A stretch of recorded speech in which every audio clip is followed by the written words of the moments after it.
Noodles যত simple করে রান্না করা হয় আমার কাছে ততটাই ভাল লাগে। ছোট থেকেই আমি এরকমভাবে একদম সাদামাটাভাবে যে নুডলস রান্না করে না সেটা খুব পছন্দ করি। আসসালামু আলাইকুম, সবাইকে নতুন একটি ভিডিওতে ওয়েলকাম করছি। আজকে এটা কোনো রেসিপি বলবো না, কারণ নুডলস রান্না সবাই জানে আর এই টাইপ স্টিক নুডলসগুলো তো সবাই রান্না করতে পারে। আমার মনে হয় আমাদের জেনারেশন তো সবাই এই টাইপ নুডলসগুলো হচ্ছে এরকম আলু দিয়ে সাথে একটু যদি গাজর দেওয়া যায় ওই টাইপ করে বেশি পছন্দ করে। তো এই যে আমি হচ্ছে আম্মুকে বলতেছিলাম যে একটু আগের মতো করে নুডলস রান্না করে দাও, তার মধ্যে হচ্ছে আলু দিবা। তো আলুটাকে আম্মু আগে সেদ্ধ করে নিচ্ছে, এরপরে হচ্ছে নুডলসটা সেদ্ধ করে নিচ্ছে। নুডলসটা হচ্ছে মানে দিয়ে এখন ভালো করে সেদ্ধ করে নেবে। নুডলসটা বেশি সেদ্ধ করলেও ভালো লাগে না, কাদা কাদা লাগে, আর হচ্ছে আবার কম সেদ্ধ করলেও ভালো লাগে না। তো প্রপার যেটা সেদ্ধ করতে হয় আর কি। তো এই আম্মু এর মধ্যে একটু তেল দিয়ে দিছে যাতে নুডলসটা ঝরঝরা থাকে, লেগে না যায়। এরপরে যে এখানে নুডলস আমাদের সেদ্ধ করা কমপ্লিট, এখন চলে আসবে হচ্ছে ভাজি করতে। তো নুডলসের মধ্যে আপনারা যে কোনো ভেজিটেবল দিতে পারেন, একটু গাজর, দেন হচ্ছে একটু ফুলকপি, বাঁধাকপি, সব কিছুই।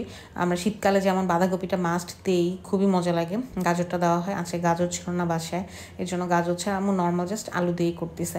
তো এখানে প্রথমে হচ্ছে তেলের মধ্যে পেঁয়াজ, কাঁচামরিচ এগুলো ভেজে নিচ্ছে, সাথে নুডলসের যে মশলা ছিল সেটা দিয়ে দিছে, আর ম্যাগির যে মশলা থাকে না এক্সট্রা যে সিজলিং মশলাটা, ওইটা আম্মু দিয়ে দিছে। ম্যাগির মশলার ফ্লেভারটা কিন্তু অনেক সুন্দর লাগে। এরপর পেঁয়াজটাকে একটু লাল লাল করে ভেজে এর মধ্যে এখন ডিম দিয়ে দিল। ডিমটাকে এখন ভালো করে হচ্ছে স্ক্র্যাম্বল করে নিবে। আমার কাছে না আবার অনেক ডিম ডিম দিলেও ভালো লাগে না, অনেক ডিম দিলে একটু ডিম ডিম গন্ধ করে, যেটা একদমই ভালো লাগে না খেতে আমার কাছে। তো আমি বলি যে খুব বেশি ডিম দিবা না, 2টা ডিম অনেক একদম এনাফ আর কি।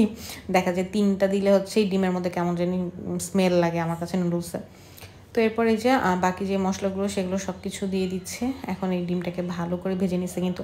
আর আম্মু নুডলসের সবসময় তেল একদম কম দেয়। আম্মু তেল বেশি দিয়ে যে কোনো রান্নাই করতে চায় না, বলে যে একটু তেল বেশি হলে খেতে আম্মুর কাছে ভালো লাগে না, কেমন জানি অয়েলি অয়েলি লাগে প্রচণ্ড, এই জন্য একটু তেল কম দিয়ে রান্না করা ট্রাই করে। তো ডিম ভাজা কমপ্লিট হওয়ার পর নুডলসগুলো দিয়ে দিল। আর নুডলসগুলো দেখলে তো বুঝতে পারতেছেন যে একদম ঝরঝরা ছিল। আম্মু নুডলসে সিদ্ধ করার সময় তেল দেয়, আবার সিদ্ধ করার পর কিন্তু একটু ধুয়েও নেয়, তাহলে সুন্দর ঝরঝরা থাকে। তো এখানে নুডলসের সাথে যে প্যাকেটটা থাকে মশলা, সেই প্যাকেটটা দিয়ে দিল। আর যে বললাম ম্যাগির মশলাটা আম্মু ডিম ভাজার সময় একটু দেয়, পেঁয়াজেও একটু দেয়, আবার নুডলসে তো বাকি পুরাটা দিয়ে দেয়, তাহলে ফ্লেভারটা অনেক সুন্দর হয়। সাথে একটা চিলি সস ছিল। আমাদের মানে রেস্টুরেন্ট থেকে যখন খাবারগুলো অর্ডার করি যা যা সস থাকে আমি সব রেখে দিই, বলি যে নুডলসে দিবা বা এটা ওটাই দিবা, খেতে তো ভালোই লাগে। আর অনেকগুলো পরিমাণ হচ্ছে টমেটো সস দিয়ে দিল। এটা খুবই মজা লাগে আমার কাছে টমেটো সস দিলে নুডলসে। এখন জাস্ট ভালো করে মিক্স করবে, যেটা আমার খুব বিরক্তি লাগে, মানে এই মিক্স করাটা যে কি পেইন ভাই। মানে নুডলসের সবচেয়ে বিরক্তিকর পার্টি হচ্ছে যে নুডলসটাকে মিক্স করা সব কিছুর সাথে। আর যে বারবার বলতেছে, আমি এখানে গাজর খুব মিস করতেছিলাম, কারণ গাজর আমার খুব ভালো লাগে এরকম নুডলসের আলুর সাথে। তো কারা কারা এরকম নুডলস পছন্দ করেন অবশ্যই জানাবেন। ভালো লাগলে ফেসবুক পেজটি ফলো করে দিবেন, ইউটিউব চ্যানেলটি সাবস্ক্রাইব করে দিবেন। সো থ্যাংকস ফর ওয়াচিং, আল্লাহ হাফেজ।